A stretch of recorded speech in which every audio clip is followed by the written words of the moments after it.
governments are going to start losing income tax revenues. And they're going to panic, and they're going to say, this is against the law. But how do you stop something that cannot be stopped?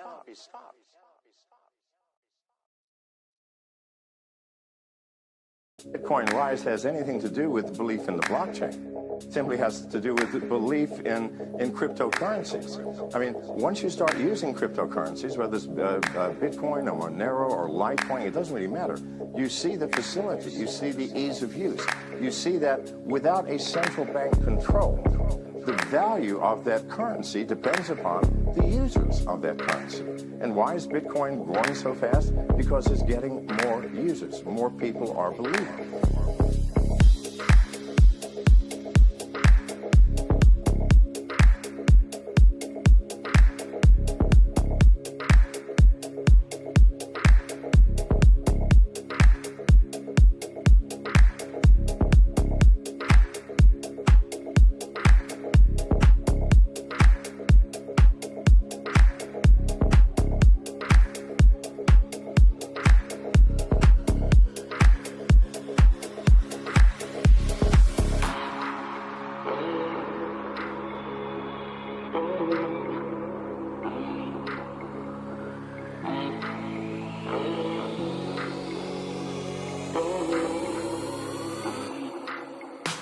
Bitcoin, we'll fly to the moon dash, we'll fly to the moon beer, we'll fly to the moon Monero, Litecoin, we'll fly to the moon Ethereum, we'll fly to the moon Zcash, we'll fly to the moon, Bitcoin, we'll fly to the moon dash, we'll fly to the moon beer, we'll fly to the moon Monero, Litecoin, we'll fly to the moon Ethereum, we'll fly to the moon Zcash, we'll fly to the moon.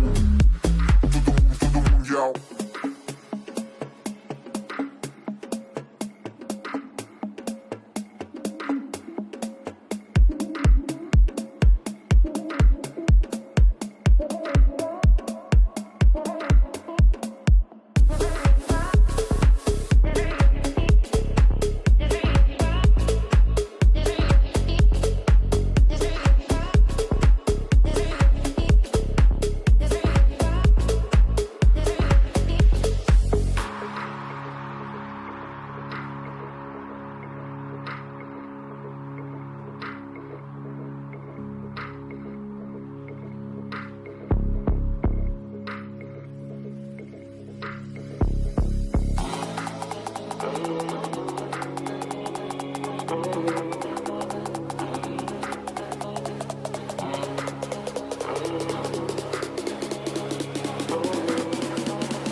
Bitcoin, we'll fly to the moon dash, we'll fly to the moon beer, we'll fly to the moon Monero, Litecoin, we'll fly to the moon Ethereum, we'll fly to the moon Zcash, we'll fly to the moon, Bitcoin, we'll fly to the moon dash, we'll fly to the moon beer, we'll fly to the moon Monero, Litecoin, we'll fly to the moon Ethereum, we'll fly to the moon Zcash, we'll fly to the moon. Yo.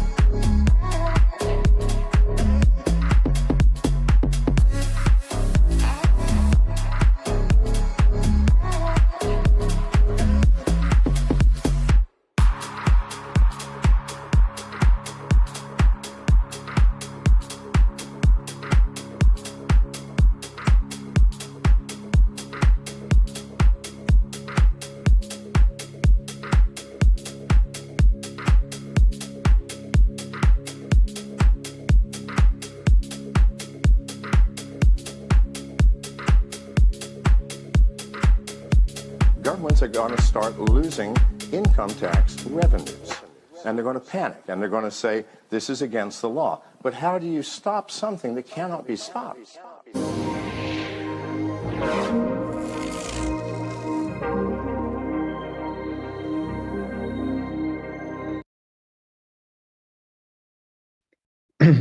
Мы в эфире. В эфире. Что у нас? Что придумать интересного? Ну, пускай будет, я не знаю, там, «Женский взгляд» с Оксаной Пушкиной. Шучу. В эфире Владислав Утушкин. Не Утюшкин, не Утушкин, а именно Утушкин. Сегодня у меня в гостях замечательный мой партнер Фуат Фатулаев и проект VWay и VPET, то, что нам особенно интересно в рамках инфраструктуры VWay. VWay – это тоже экосистема. Очень, сейчас вот сразу зрителям скажу, очень схожи у нас векторы развития, поэтому вам будет интересно узнать. То есть это тоже Web 3.0 комьюнити, то есть основной упор на Web 3.0 комьюнити у ребят.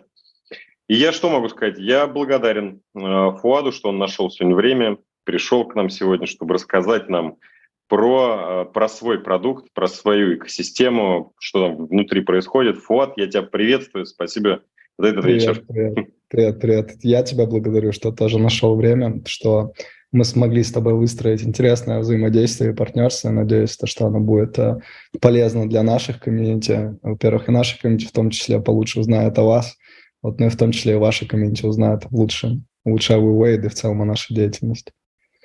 Супер. И в этом и цель партнерства. Я уже говорил, что все, кто пытаются там на рынке конкурировать, они обречены на провал, как мне кажется. Мне кажется, сейчас время коллаборации, надо объединяться и вместе идти по этому рынку. Вот. И тогда профит будет намного больше, чем пытаться строить в одиночку. Как говоришь, кто там сказал из великих, не помнишь? Не ешьте в одиночку. Кто-то из великих ляпнул.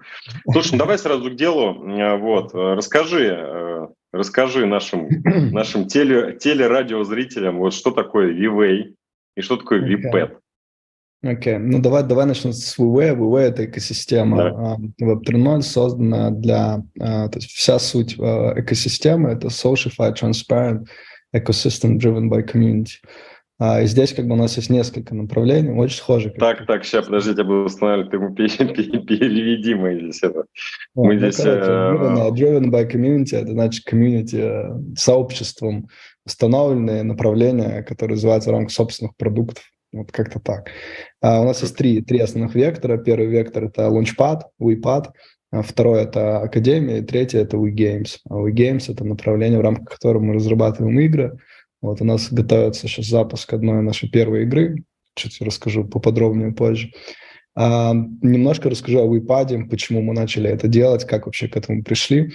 Вообще изначально мы даже этого не планировали делать, но мы начали тесно взаимодействовать с несколькими топ-падами из топ-3 и начали понимать, что в этом есть отличная возможность, потому что, по сути, пад это является такой благотворительной точкой для комьюнити.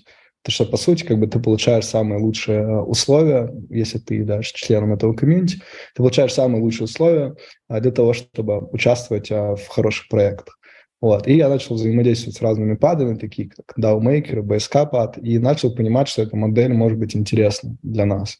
Вот. И начали мы ее адаптировать, тоже это решение было такое довольно-таки, спонтанное, не то, что мы долго планировали, было в нашем роудмэпе, нет. Вот. И как ты знаешь, здесь все, пробуешь, не получается, но нужно только так, потому что за трендами ты иначе не успеешь. Мы вообще, пилили NFT Marketplace, потом поняли, что нам еще это нахер не надо, просто его выбросили, закинули, потратили время, ресурсы, но в любом случае это точка роста, и мы учимся, и каждый день нам показывает рынок, что происходит что-то новое, и ты должен адаптироваться. Вот, поэтому Launchpad, на самом деле, это интересный проект для нас. Есть три основных элемента, для которых важен успех Launchpad. Первое – это комьюнити. Тебе нужен комьюнити для того, чтобы ты смог делать определенные рейзы для проектов. Второе – это Project Deal Flow. Это проекты, которые приходят к тебе на пад. То есть как ты их сорсишь, откуда они тебя знают, почему они должны к тебе приходить. Вот. И третье – это база KOL, база криптоинфлюенсеров, которая поддерживает тебя и поддерживает те проекты, которые будут выходить.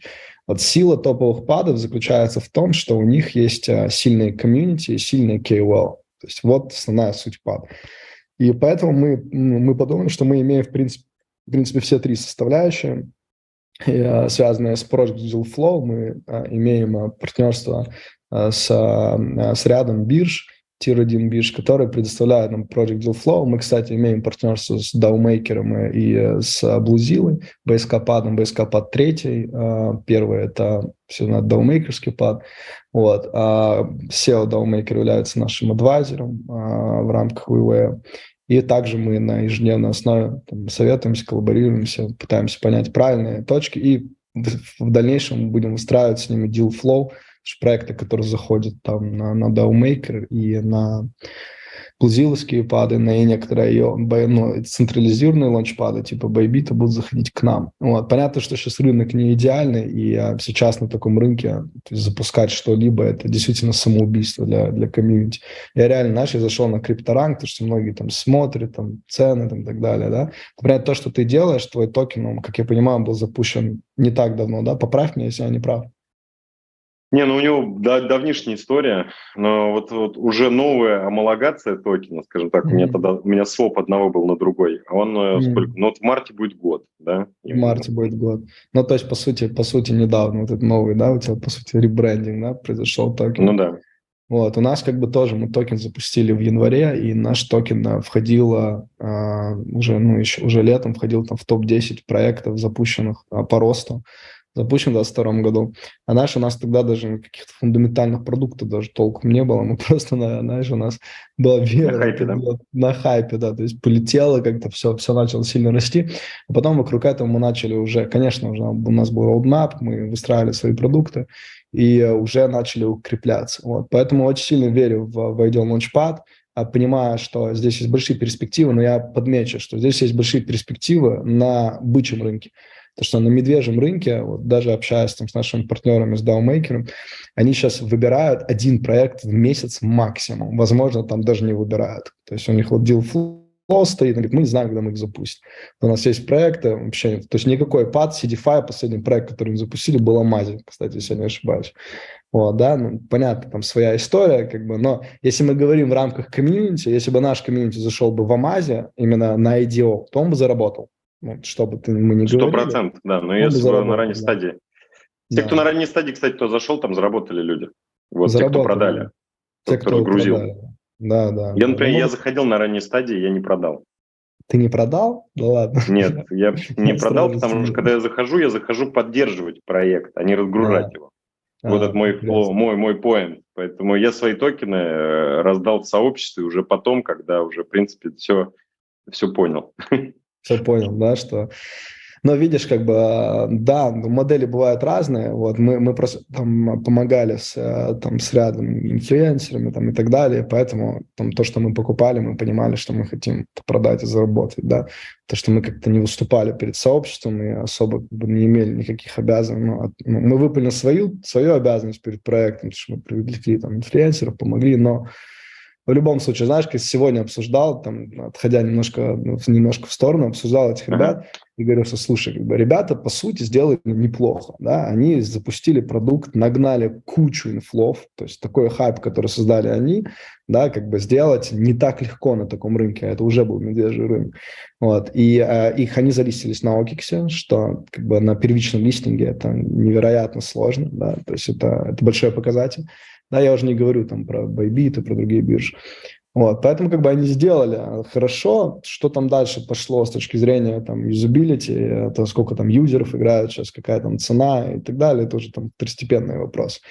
Вот. Но в любом случае, если бы комьюнити, наше с тобой комьюнити в рамках твоего тоже, да, кстати, впервые я вижу такую модель, где децентрализированный, по сути, лаунчпад, но он у тебя сделан в канале, правильно? Он у меня не то, что он у меня не децентрализирован, вот, он у меня, это вообще, знаешь, новая модель, я первый на рынке это изобрел, у меня Launchpad встроен внутрь кошелька, который встроен в Telegram. Да, но это круто, вот это круто, это реально круто. Да. Вот это круто, да. Но вот интересно, знаешь, если мы будем давать нашим пользователям возможность заходить на хорошие проекты на раннем этапе, то есть это будет, знаешь, как мне мне ребята говорили с DAOmaking, ребята говорят, что мы самая большая благотворительная организация в крипте. Потому что, по сути, Launchpad – это благотворительная организация. Но, опять же, на бычьем рынке. Потому что все, что бы ты сейчас не запустил сейчас, есть большие риски того, что как бы, проекта не будет настолько успешным. Вот. По причине то, того, что людей... фокус смещен у людей сейчас на рынке, естественно. Многим стрёмно. Да. Я ждал этого рынка. Ты ждал? Я не знаю, не могу сказать, что я ждал. Мне, кстати, сейчас пишут ребята с фаундера Bluzilla, пишут, с хобби огромные проблемы. Если у тебя есть там капитала, вытаскивай их оттуда. Я не знаю, это фад или не фад. Просто пишут, но мы не обращаем внимания. Сегодня уже и Тезер обвязывался, и что только не было. Поэтому...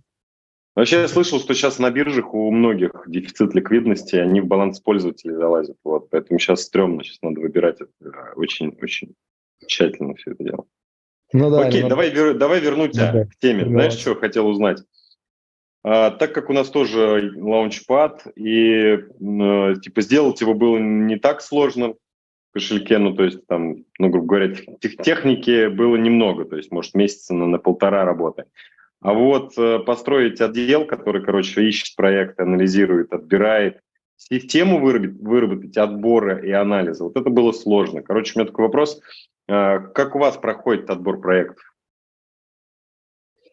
У нас отбор, кстати, проходит очень тщательно. Мы выбираем проекты. Мы учимся выбирать проекты. Я не могу тебе сказать, что мы прям усовершенствовали это, да. Но так как мы имеем определенных адвайзеров, партнеров, мы начинаем этому учиться еще лучше с каждым разом. Я могу тебе привести пример. Один проект приходил на наш адвайзеринг, точнее, на инкубацию, акселерацию и так далее. Вот. И мы подумали, что проект твердый. То есть мы посмотрели на X-Socials, что ты смотришь в основном на несколько вещей, которые очень важны. Первое – это продукт, второе – команда, третье – это go-to-market strategy, это на какие биржи он выходит, какая у него нагрузка по токеномике, какой у него TG при выходе. И самое важное, на что смотрят абсолютно все, это комьюнити. Потому что, по сути, многим реально наплевать на то, какой продукт или проект, да? Особенно биржам, падам и так далее. Все смотрят на что? На токеномику, нагрузки, selling pressure и community size, органический community size. И как выявить органический community size, если бывает такое, что куча airdropов, куча глимов, куча разных всех этих вещей, куча накрутки, и понять, что платежеспособная аудитория есть, тяжело. Вот. Поэтому мы внутри тоже разрабатываем у себя сейчас разные методы автоматизированные для понимания того, что накручена аудитория, не накручена, насколько она платежеспособна тоже. То есть у нас есть методы, в рамках которых мы сейчас проверяем. Вот я могу тебе сказать, что мы проанализировали уже более 100 проектов за последние 2 месяца, и мы зашортлистили 3-4 проекта. Один из них – это проект Монте-Карло. Только знаем команду, знаем, что технически у них есть продукт, знаем, что Карл, в принципе, качает, у него на борде DaVinci, ММ и крипто и так далее. То есть есть колы, есть инфлы, которые его поддерживают. Я знаю, что у них Bybit OKX confirmed. Я понимаю, что окей, этот проект может, судя по его предыдущим запускам этого человека, может нормально показать. Вот. По другим тяжелее судить, потому что даже, знаешь, у нас был один проект, в который мы заходили в приватках, но он не был у нас на лаунчпаде, мы просто вкладывали в него. И там наши инвесторы, KuCoin Labs, начиная от KuCoin Labs, заканчивая 20 фондами, топовые маркетмейкеры на 5 листингов в Tier 1 на старте, кроме Binance, FTX, FTX уже нет, FTX, Coinbase.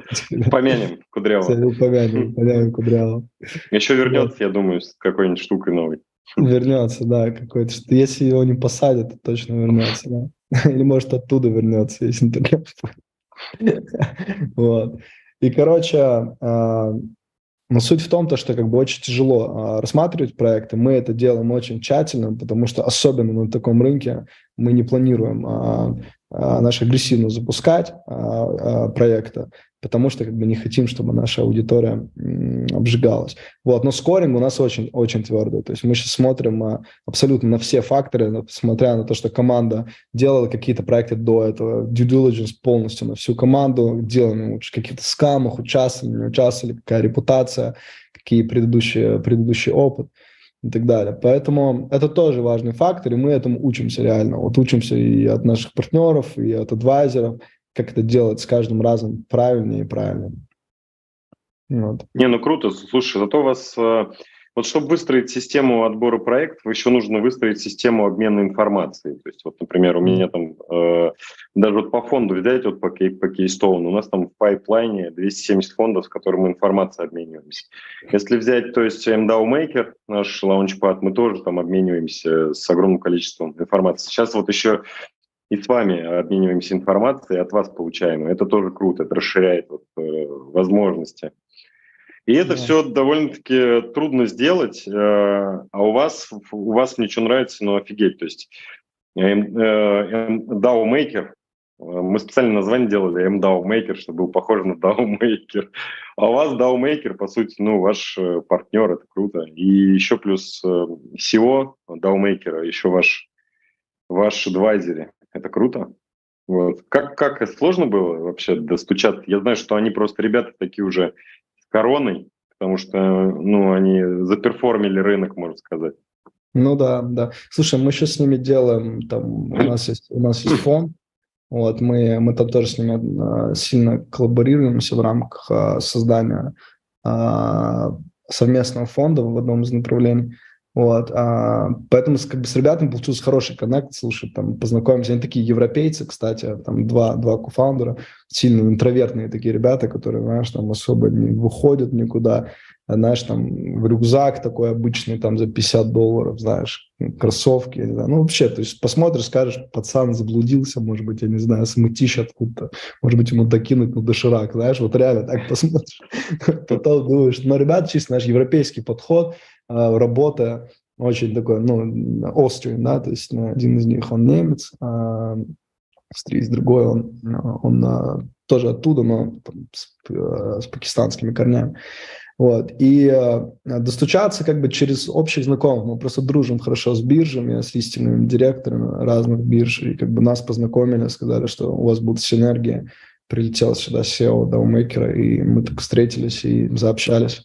Вот, и как бы оттуда пошло. Вот. Но я как бы также скажу, что ну, там BSK тоже хорошие ребята, и мы тоже с ними тесно взаимодействуем, даже плотнее, чем с DAO. Вот. Тоже у них там свой, конечно, у них свои моменты, они довольно-таки хорошо зашли на рынок, они делали там чуть ли не самые большие иксы на старте, да, я не знаю, насколько ты знаком с ними. Вот. Да, знаком, я во всех лаунчпадах участвовал, вообще нет ни одного проекта, ну, если взять, вот, грубо говоря, 2 года назад, когда все появилось, за последние, там, наверное, 2 года я не пропустил ни одного проекта на всех лаунчпадах, на топовых, которые есть. Да ладно, серьезно, ничего себе. Да. Представь, что я ни разу не участвовал. Я вообще не пользовался, не участвовал, я знаю, что это есть, но я всегда думал, что, знаешь, там, получить аллокацию, там, $200, там, $100, $300, ну, какие у меня шансы, знаешь, это что-то стейк же, так сложно. Короче, я не участвовал до тех пор, пока, во-первых, сам не проводил IDO, потому что я помогал проводить IDO. Там QMOL биржа, кстати, токен занимает первое место из всех запущенных в 2022 году.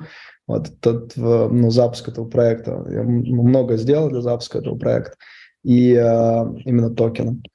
И как бы я начал понимать, что это такое. Я начал понимать, что это круто. Блин, слушай, приватки, нужно туда заходить, нужно получать доступ на них, нужно выходить. Но даже сейчас на таком рынке, знаешь, вот я там разговариваю с нашими партнерами по DealFlow. В основном это те биржа, как бы типа Kikoin, Bybit.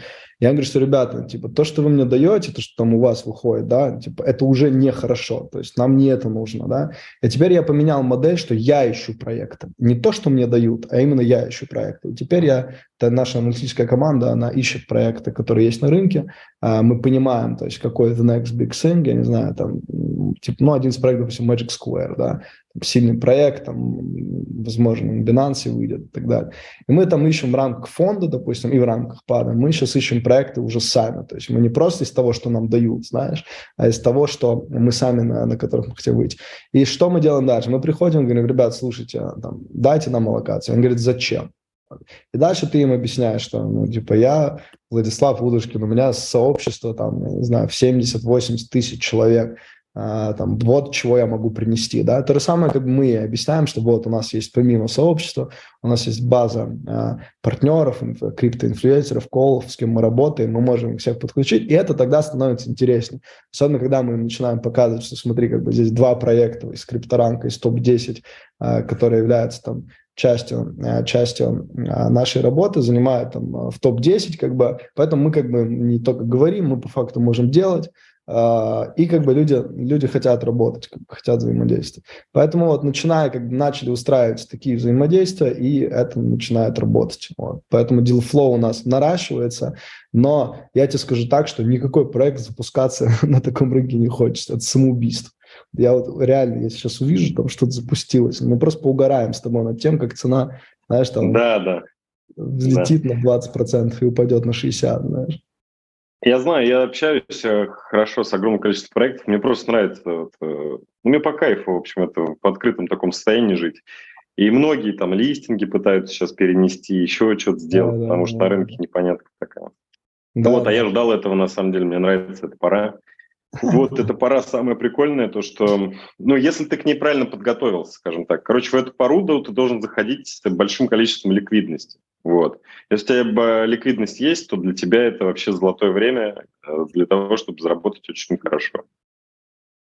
Да. Но я впарился, я 2 ногами в жир влетел вчера, то есть мне пришлось там позиции некоторые поубивать, вот, с хорошим минусом. Но если бы это не сделал, я бы, конечно, еще больше бы угорел. Поэтому я не парюсь, вот иду дальше. В общем и целом, самое главное, чтобы количество твоих положительных сделок превышало количество отрицательных. Вот у меня так. Пока положительные сделки превышают количество отрицательных, поэтому я не переживаю вот об этом. Ты, кстати, что вообще по рынку думаешь? Как текущую ситуацию оцениваешь? Слушай, тебе тяжело понимать. Я думаю, что будут проблемы у бирж. Я думаю, что FTX это не последняя биржа, которая будет иметь определенные проблемы. Не то, что положится или заскамится, но я думаю, что проблемы будут у других бирж в том числе. Я думаю, что дно мы пока не увидели. Я думаю, что нам еще его нужно ждать. Вот. Это не только мое мнение, если допустим, тир-1 люди, с кем я общаюсь, дают мне инфу, что... 10-14, да, говорят? 10-14. Да, 12, 13, 14, вот эти диапазоны. Знаешь, там тоже разговаривали, говоря, когда вот наступит, когда будет разворот? Знаешь, как такую интересную фразу один человек сказал. Разворот будет тогда, когда 9 из 10 людей в крипте, они просто забьют, скажут, это все, это сканахер, я вообще в это ввязался, пойдут в традиционный рынок, заниматься. Я проходил такое уже. В 2018 году, я проходил, я видел, как криптоны такие, знаешь, которые на метапах качали. Я видел, как они начинают, тогда полетел ТикТок, я видел, как они делают компании там какие-то по развитию ТикТока, знаешь. Метапы, вместо криптовых метапов они начали собирать метапы по ТикТоку. Вот, и я тогда понял, что, чувак, сиди, скоро будет все хорошо. Да, вот тогда, это, кстати, говорил с Даумейкера, один из основателей, говорит, вот тогда, жди разворот. Когда уже никто не верит, когда 9 из 10 людей вышли с крипты, они уже, знаешь, свой кошелек уже не смотрят раз в день, знаешь, так, раз в неделю, посмотри, уже веры, надежды нет вообще. И тогда люди понимают, будут уже качать. В любом случае, мы с тобой понимаем, что это manipulation, это все манипуляция. Конечно, 100%. Это большая манипуляция. Весь финансовый сектор – это большая манипуляция. Крипта в особенности. Да. Перестройка рынков сейчас. Надо, шлепнуть старую экономику. Все это знают. И она должна шлепнуться жестко. «Игра на понижение», фильм, кто не смотрел, вот сейчас из присутствующих у нас зрителей, посмотрите, там все расписано уже 10 раз. Вот, и фильм отснят. Вот то, что сейчас происходит. Да. Окей. Знаешь что? Понял, У меня такое же мнение, я тебя полностью поддерживаю, я сейчас солидарен с тобой во всем этом взгляде на рынок.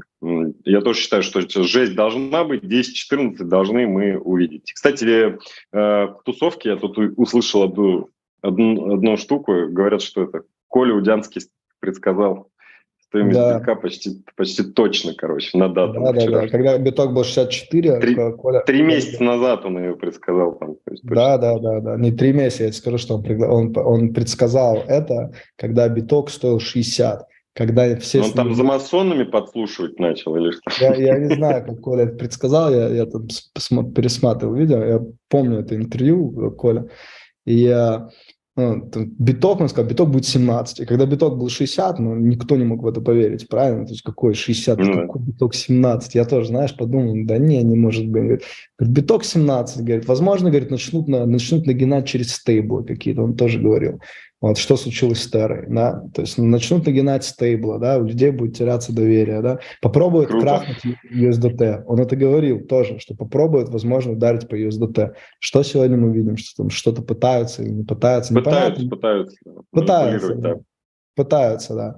Как бы поэтому интересно. Но Коля прожил много криптозим, поэтому для него это не первый раз. Понял. Насмотренность и количество информации. Вот это я что понял, в инвестициях влияет именно эта штука, даже вот в рамках фонда управления. Но это не я понял, это вообще, вот, например, мне нравится очень человек один, Мильнер Юрий Борисович.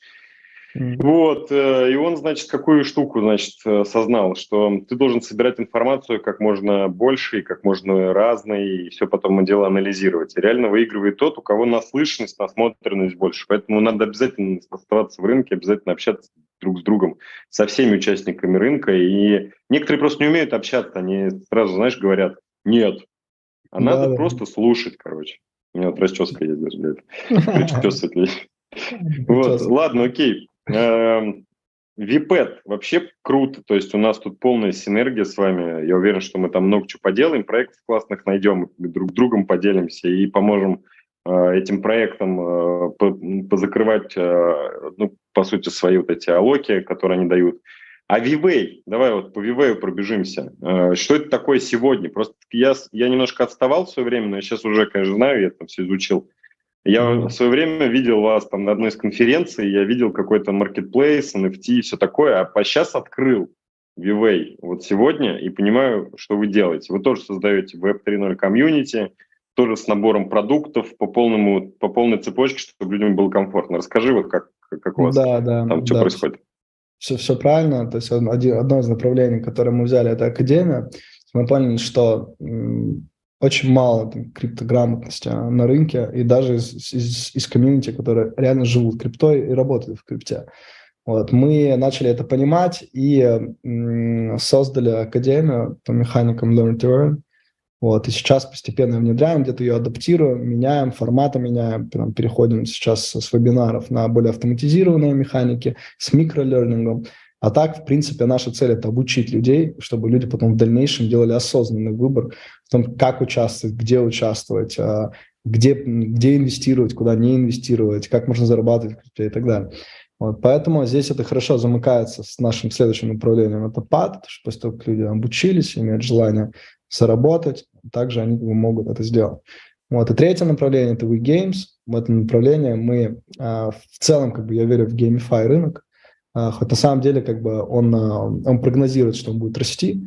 Сейчас весь рынок гейминга порядка 260 миллиардов долларов, и из них почти никакой процент является GameFi. Ты знаешь, что GameFi занимает 1% от всей капитализации рынка сейчас.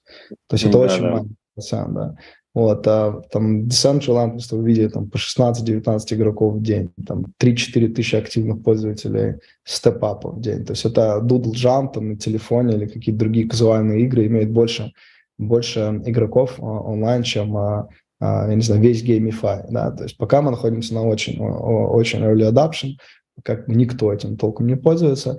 И есть несколько факторов для этого, почему это так происходит. Первый фактор – это то, что игры говно, вот можно так сказать, прямым. Да, можно сказать, другим словом, fun comes first, и в целом нету упора на то, что игра должна быть игрой в первую очередь, да, а заработок должен быть второстепенной частью этого. Вот, когда это наоборот, то есть, знаешь, play to earn, да, сейчас все идет в основном free to play, да, или free to earn, то есть порог входа должен быть бесплатный, NFT, кошелек, что это, как это, то есть Web2 не переходят, ни хрена не понимают, да, вот, они лучше GTA поиграют или пойдут на Unity в Decentraland побегаю, и что это за херня, да, вообще ничего не понятно.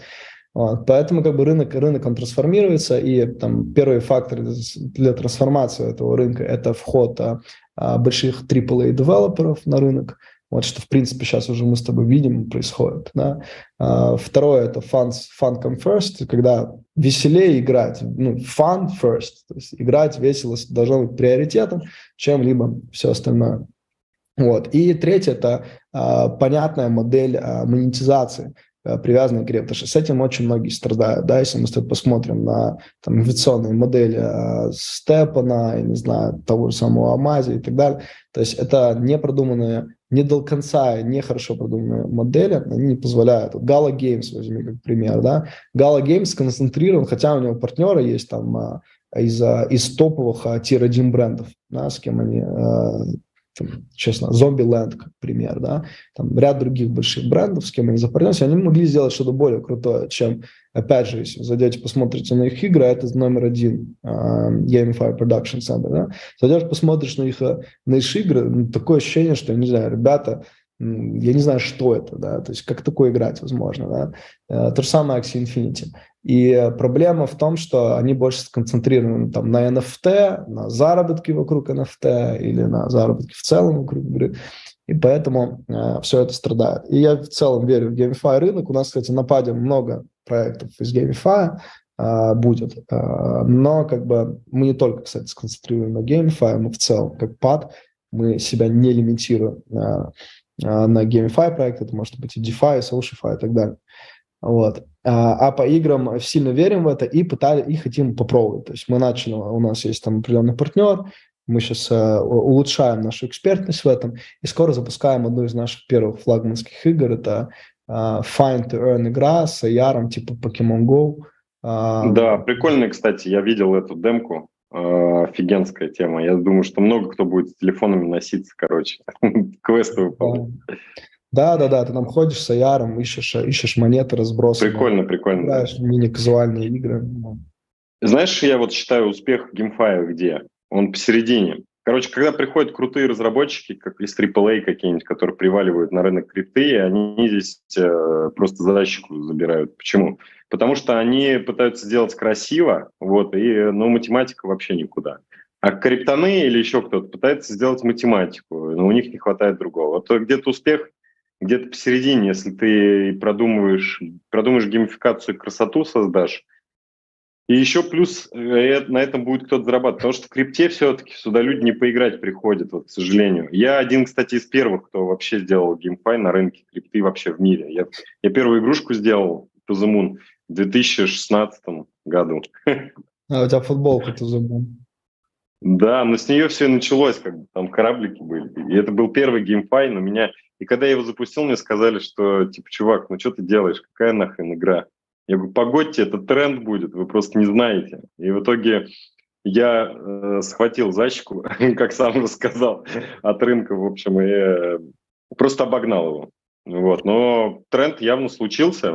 И сейчас задача сделать качественный продукт, но при этом еще надо, чтобы в этом продукте деньги были, и денег не надо жалеть. И это все очень сложно свести, и вообще математику это все. Поэтому сейчас, побеждает тот, у кого больше в команде людей из МФТИ. Я образно говорю, у кого больше математиков, тот, и победит.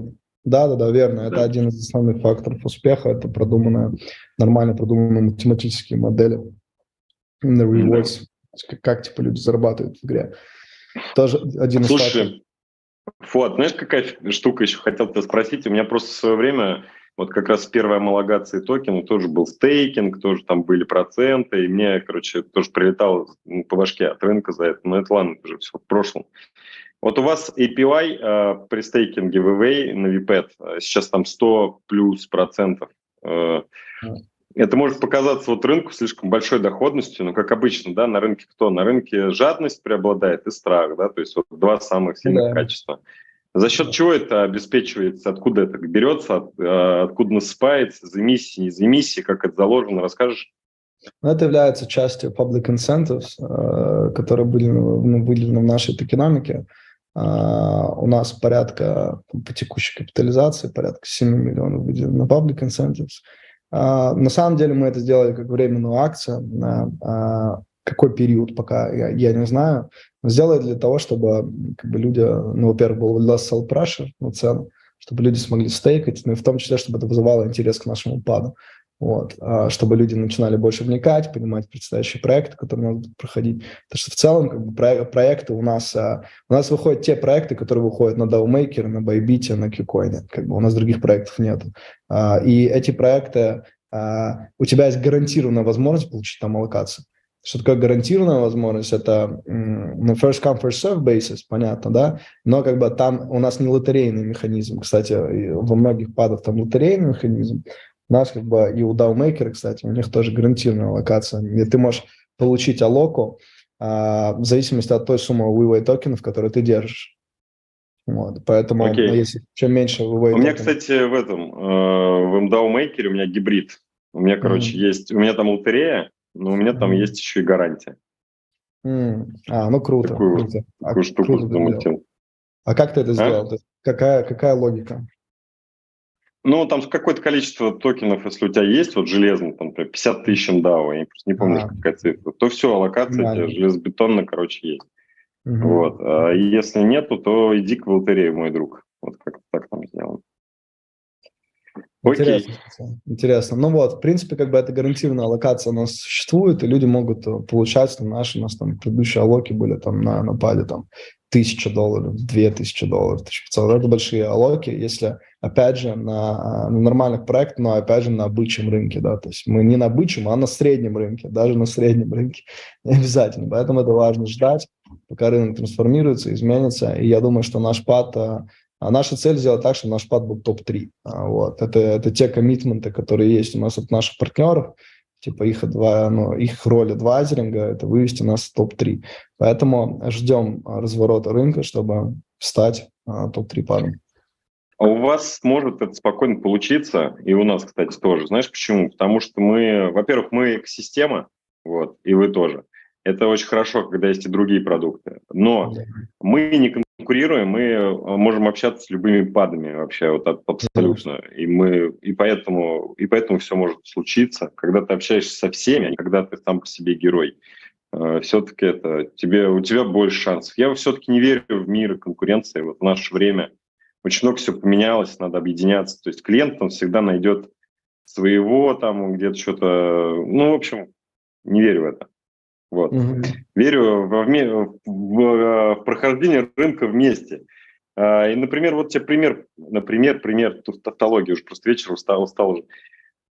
Пример приведу тебе FTI, XM и CV. Это же просто партнеры, ребята. Вот. CV там приложил руку по старту Сэма.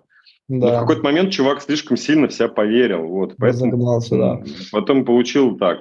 А если бы он не пытался конкурировать, а продолжал взаимодействие в рамках партнерства настоящего, там, не воровать сотрудников там, или еще что-то, то, наверное, все было бы по-другому вот у него. Да, конечно.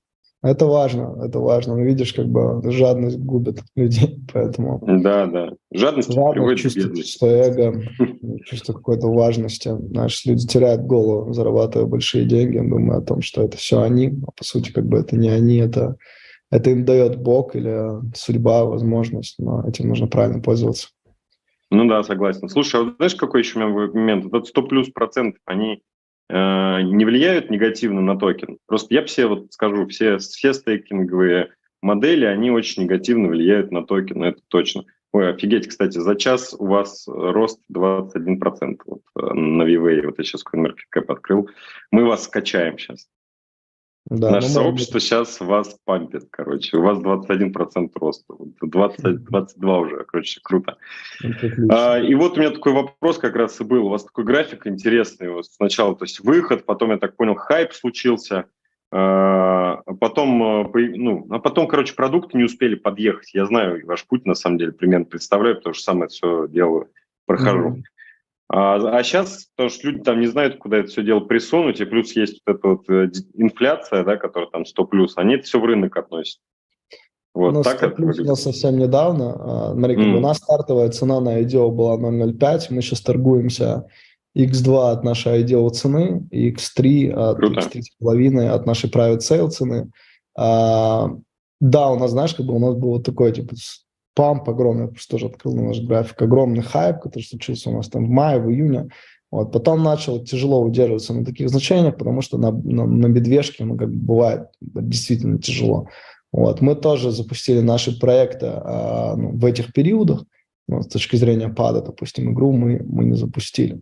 Вот. Но и даже сейчас понимаем, что мы как бы неудачно попали на медвежий рынок реально, потому что это плохо влияет. Это вот то, что ты сейчас качаешь, да, то, что твой комьюнити качает, вы качаете, как бы таких кейсов на рынке очень мало. Вот мы были одним из таких кейсов, которые единственные на рынке, мы там постоянно на CoinMarketCap были там топ-2, топ-3 по росту в каждый, ну не каждый день, но типа раз в неделю мы точно были там в топ-3 по росту на CoinMarketCap. Но, понимаешь, как бы такое тоже долго не удерживается, особенно когда у тебя нет каких-то фундаментальных продуктов. Да. Мы эти фундаментальные продукты запилили, но проблема в том, что рынок меняется. И например, на медвежьем рынке то, что работает на бычьем рынке, не работает. Я уверен, что на развороте рынка мы обозначим как бы совсем другие значения, на которых мы еще даже не были. Вот, поэтому да я тоже так думаю, знаешь, какая штука. Дорогу осилит идущий. Вот, конечно. А вы идете, продукты делаете, вот, а дальше просто надо всем все показать, как обычно. Конечно, всем все показать, конечно, все, что сказал, нужно показать. Да, тем более у вас поддержка, офигеть. Я вот смотрю, например, твои сторис, у вас там в офисе каждый день какие-то чуваки, ну, прикольные эти всякие инфлюенсеры, блогеры, еще кто-то. Да, мы просто знаем, ну, почти всех на рынке, там, начиная от Хаби Лейма, знаешь, там самый большой тиктокер в мире, третий в мире по Инстаграму, первый по ТикТоку, знаешь, черный, который делает руками так, показывает на вещи. Да, вот это. Да, вот этот тип, да. Мы сейчас с ним там тоже провели переговоры насчет нашей игры, там готов заряжаться, мы сейчас просто думаем, когда. Да, то есть я вообще думаю, там, игру запустить. Игра там у нас, ну, самая обновленная версия выходит там через неделю. В принципе, это та обновленная версия, которую можно выводить там уже на iOS. Да? Но имею в виду не на тест-флайте, а на iOS. И вот сейчас думал, знаешь, сейчас биток упал до 16, и вот думаю, нужно ли это сейчас или нет, потому что запускает токен или нет. Да не, сейчас не стоит, я думаю. Прям вот сейчас не стоит. Прям сейчас понятно, что не стоит, да, но я не терплю, не имею надежды, знаешь, на то, что что-то поменяется сильно в декабре. Не поменяется, сильно не поменяется. Я имею в виду, что прям сейчас просто не стоит, там, ближайшую, не знаю, неделю, может, 2. Это понятно, конечно. А так вообще я не переживаю за старт. Знаешь почему? Наоборот, это круто. Ну, то есть ты строишь, а у тебя медвежка, люди, короче, зашли, может быть, они там будут что-то переживать, а может, не будут переживать, как оно попрет. Может, вообще ты покажешь тренд совершенно другой. В рамках медвеги показать тренд на рост и его удержать, это значит, что просто сказать всем, пацаны, я в другую сторону, вот, и обратить внимание рынка. А если этого не произойдет, то все равно ты уже будешь с аудиторией, уже будешь с сообществом, и тренд все равно придет, бычка все равно придет, потому что циклы, они повторяются, и у тебя уже будет все хорошо, у тебя будут люди сидеть уже рядом с тобой. И дальше пару нехитрых действий, вот, и все, будет хорошо. Конечно. Смотри, как бы у нас большое партнерство с Tier-1 ребятами. У нас зашло несколько фондов еще на старте. 3 Point Capital, IBC Group, там ряд других. Поэтому как бы мы себя чувствуем нормально. Просто самое главное – это выждать бычку, точнее медвежку, которая когда-то пройдет. Вот. И параллельно пилить продукты, готовиться к выходу. Я уверен, что, опять же, наш лаунчпад – это… Я уверен, что мы будем в топ-5 в ближайший год. У нас, в принципе, есть для этого все, и поддержка от номер 1 пада и номер 3 пада. Также есть там большое количество криптоинфлюенсеров, KOL-ов, с кем мы поначалу качали, да. Вот, поэтому как бы готовимся, очень с большой надеждой на это, в том числе на все другие продукты экосистемы. Но почему мне это интересно? Потому что это соприкасается. У нас как бы есть фонд, у нас есть акселератор, у нас есть ряд других продуктов, и поэтому очень верю, знаешь, в глубокую аналитику. И когда ты погружаешься в другие проекты, не всегда как бы ты можешь сделать то, что они могут сделать, да, потому что иногда люди приходят и делают нечто совсем крутое. Вот, и хочется быть частью этой истории, помогать комьюнити зарабатывать. Поэтому очень сильно в это верю и знаю, что это принесет свои плоды. Да, вот это мой поинт. Ну, мой поинт, первое, накормить сообщество, которое рядом со мной, это самое важное, да. А мой личный, вот, как все равно у человека есть всегда свои какие-то личные. Мне так офигенно интересно разбираться вот во всех каких-то новых Да, проектах. Они что-то да, придумывают, совершенно другие какие-то да, модели, по-другому идут. да. Но у некоторых получается, у некоторых нет. Но, блин, это интересно. Это заставляет чувствовать себя живым. Это круто. Хорошее ощущение. Да, да, 100%. 100%.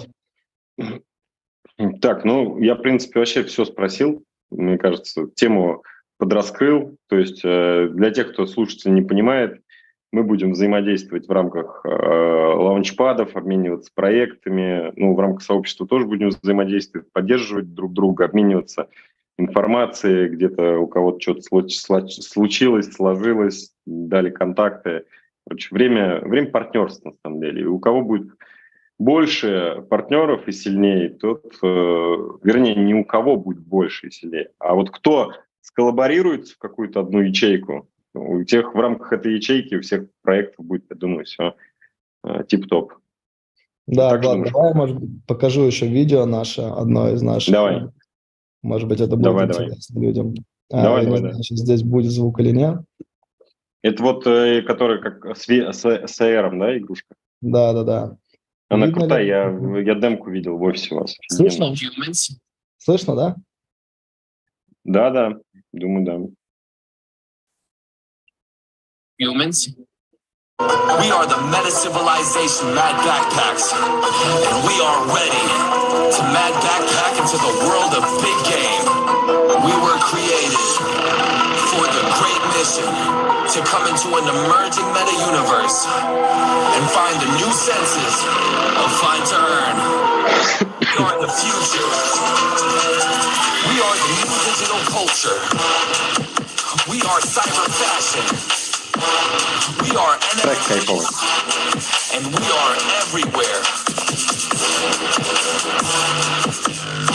Let the case begin.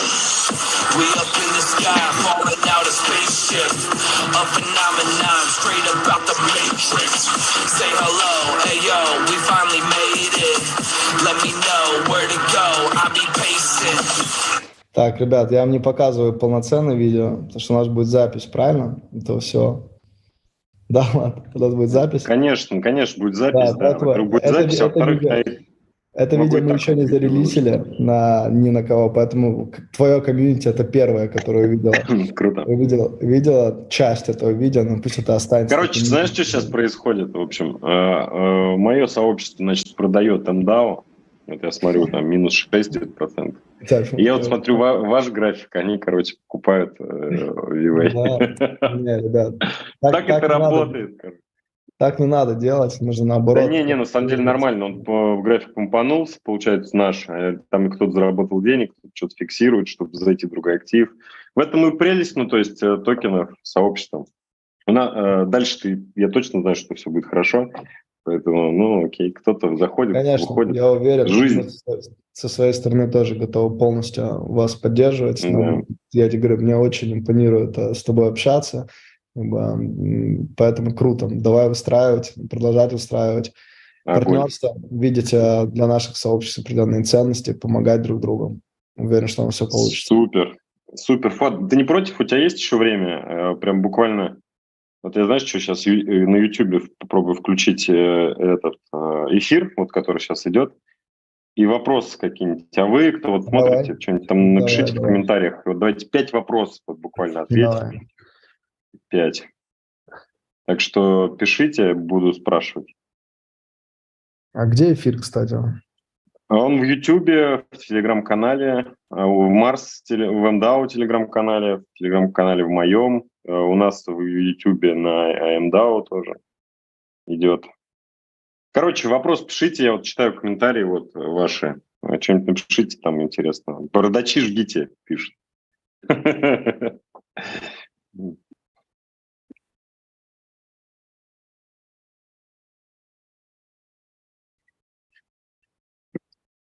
Кстати, я тебе скажу так, Влад, я не читаю многие каналы, но твой канал я читаю. Реально. Ну, у меня Это там, надо. слушай, там его невозможно читать, я уже его так разогнал, что Ты его просто, так разогнал, ты просто не останавливаешься. Даже, во-первых, у тебя да, новости выходят, знаешь, вот прям минута в минуту там что-то произошло, бам, ты это осветил, как бы, знаешь, и все потом за тобой, я смотрю, ну, кто-то копирует, да, кто-то копипейст делает, знаешь, там даже особо не парится это менять. Кстати, читаю сегодня твой канал был для меня самый информативный, был того, что происходит на рынке, поэтому я активно следил круто, за ним, реально, классно. круто, круто. Не всем заходит, конечно, это вообще, но это мой образ А жизни, мне знаешь, нравится как твой стиль, прямая слушай, речь. мне нравится, вообще я от этого офигел, мне нравится. Это очень взял, записал, подумал, знаешь, там, вообще без никаких, ну, знаешь, без никаких подготовок, да, просто вот сам какой ты есть, таким ты себя и записываешь. Поэтому это круто, я уверен, что сообщество ценит такую прямоту, уверен, что ты это делаешь органически. Так, Классно. ладно, короче, вопросик вот здесь от Алексея Чудика. Э, Фуат, что самое сложное в проекте было в этом году и самое позитивное? Самое сложное, не знаю, знаешь, я тебе скажу, что столько сложных ситуаций было, поэтому сложно, ничего легко не дается, вот, поэтому сложно много. Самое сложное то, чего я находил в рамках работы с этим проектом, да и в целом как бы, работе над проектом, что это не мой первый проект ну, в индустрии так, то есть до этого я там тоже занимался проектами. Но самое сложное – это команда. Вот. Самое сложное – это сформировать правильную команду, потому что от этого, в принципе, твой костяк, и это, в принципе, было самое сложное, но мы это сделаем. Это сейчас у нас довольно-таки сильная команда, конечно же, везде всегда усиляемся, стараемся усиляться. Не могу сказать, что мы там какие-то монстры чего-то где-то, но где-то понимаем, что нужно усиляться, где-то уже усилились. Вот. А с точки зрения хороших, каких-то положительных моментов, их на самом деле было много. Знаешь, мы тоже ловили тот драйв, когда наш комьюнити просто начинал нас качать, и там, мы, знаешь, проходили вот этот период, знаешь, когда типа ты известен почти так же, как Фантом в Дубае, знаешь, потому что Фантом же все корни отсюда исходят, да. Да, я И знаю когда, даже откуда. У него да, корни из Дагестана исходят, не Дагестана, отсюда. да, из Дагестана, и там, с Абу-Даби сейчас. Ну, короче, мы тоже знаем. Но суть в том, что, знаешь, в моменте мы оказались таким самым хайповым проектом в Дубае, как бы, знаешь, там чуть ли не такси спрашивал, типа, у нас там объемы торгов были там по 12, 15, 20 миллионов долларов, да, и органических объемов торгов в день, да. И люди спрашивают, типа, так вы Фуада знаете, или там вы Уэвэй, или мы там купили Уэвэй и так далее. Это было, знаешь, это был интересный такой хайп, да, потому что как бы ты понимал, что я даже, честно, не понял, как это произошло. Да? То есть не могу сказать, что это было целенаправленно, как-то мы как-то решили это делать. Вообще просто начало все так происходить. Вот. Это были веселые моменты, но много чему мы научились вокруг этого. Научились о том, что как сдерживать этот хайп, как правильно с ним работать, потому что не всегда хороший такой, знаешь, взрывной рост, это не всегда хорошо, потому что как бы всегда, знаешь, всегда взрывной рост может за собой следовать какой-то наш, ты вырастешь на 400%, сделал там 50% отката, и все, как бы, знаешь, с негативной какой-то. Это понятно, да. Но должна быть база, короче. База должны быть продукты уже. Должен быть фундамент, да. Должен быть Фундамент, да. фундамент, да. Должен быть фундамент, должны быть продукты, которые обеспечивают органический спрос на токен. Вот. И это важно. Вот. Поэтому, как бы, видишь, мы это делали все в моменте, потому что мы концептуально менялись, да, то есть я пивотировал от этого.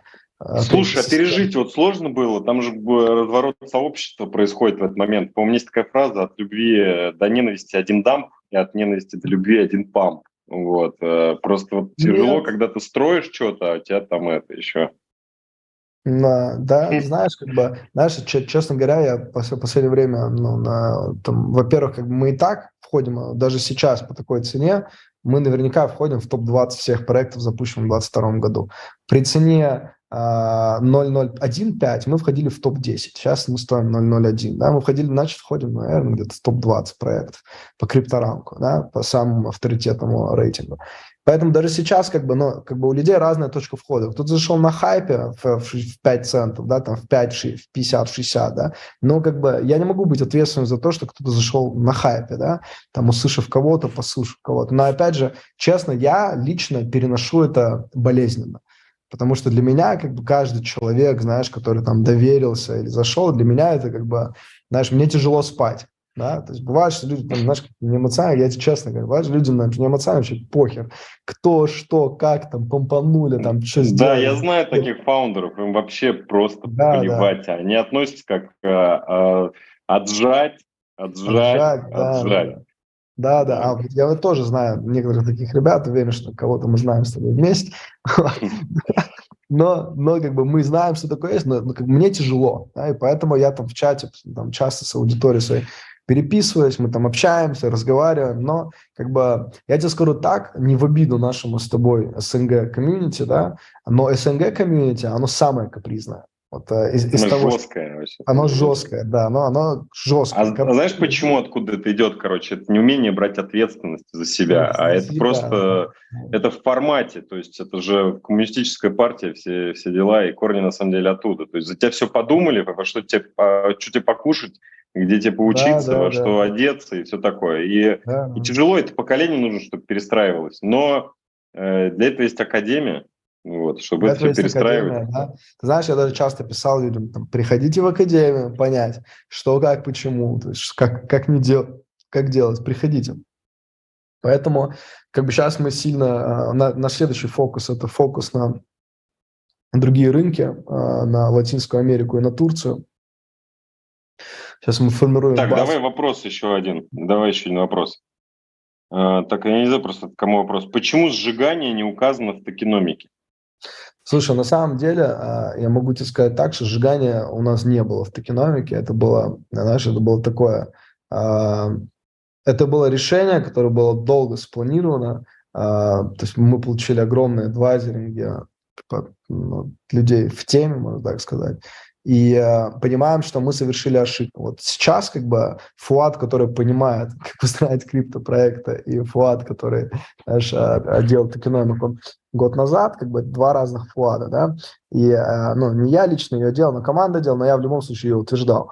И я тебе скажу так, что когда ты делаешь токеномику, твое соотношение к TG Market Cap, к FDV Market Cap, когда соотношение TG Market Cap к FDV Market Cap различается, то есть в X10, да, это нормально. То есть 10% от TG Market Cap к FDV – это нормально. Да. Когда, допустим, у тебя TG Market Cap, там, Circulating Market Cap 1 миллион, а FDV там 10 миллионов, то это нормальное соотношение. А когда у тебя соотношение там 1 к 50, это ненормальное соотношение. Потому что люди сейчас смотрят на наш график, да? Если ты зайдешь на CoinMarketCap, зайдешь на токены, на Fully Diluted Market Cap, ты увидишь, что Fully Diluted Market Cap 100 миллионов, а циркулирующий supply там 3-4, на самом деле не 3-4, он больше, он порядка 6 миллионов. Нам, кстати, вот должны сейчас подтянуть тоже, наконец-то, галочку вот эту по циркулирующему, и мы, я думаю, тоже залетим топ-500 вообще CoinMarketCap, я думаю. Посмотрим. У вас просто галочка, смотрю, тоже есть на CoinMarketCap, это круто.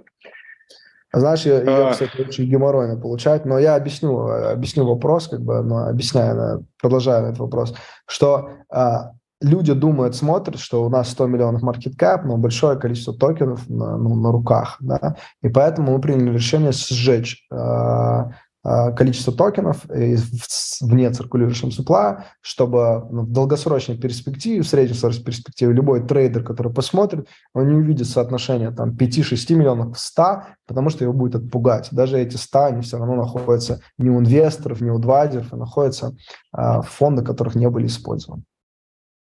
Да.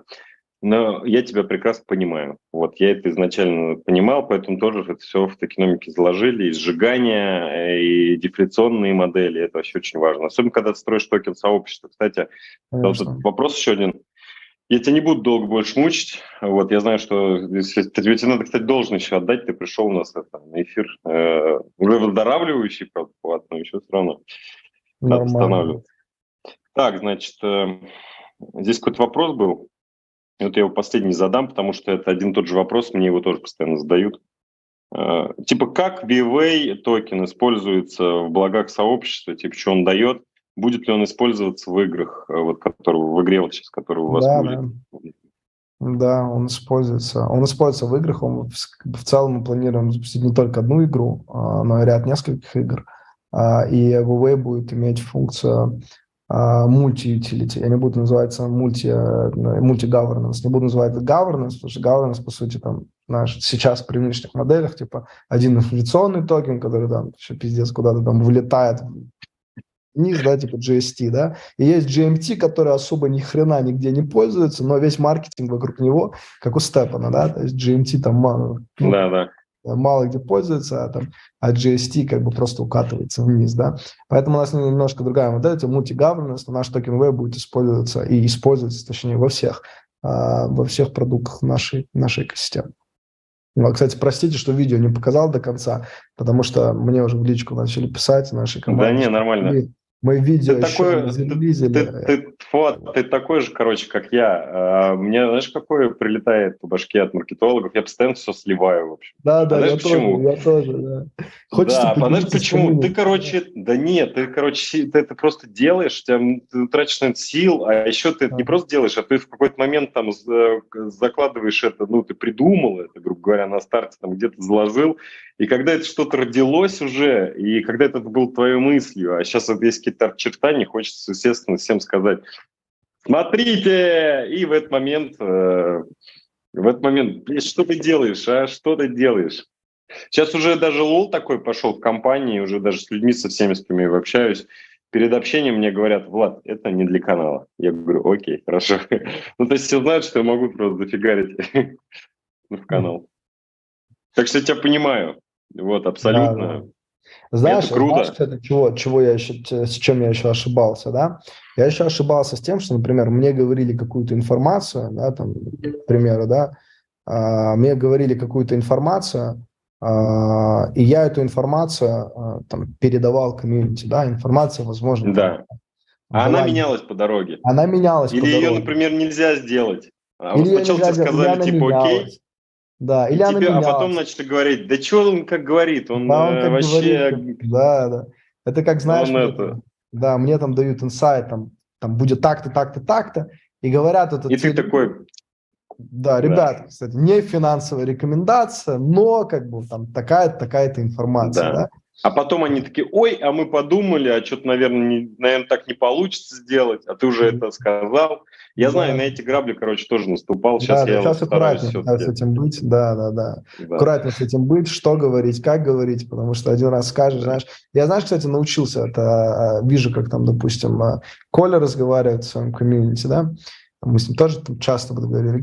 Я вижу, как он несет информацию, да. Там, он говорит очень аккуратно, потому что к датам, к спискам, да, чтобы правильно к этому подойти, и поэтому тоже есть чему поучиться от этого. И это важно. Потому что однажды, как бы ты скажешь, там, допустим, я там выхожу на 15 сентября на АМУ, к примеру, да, а 15 ты не вышел, ты заболел, да. И все, и там, знаешь, там не 16, не 17, но нужно быть...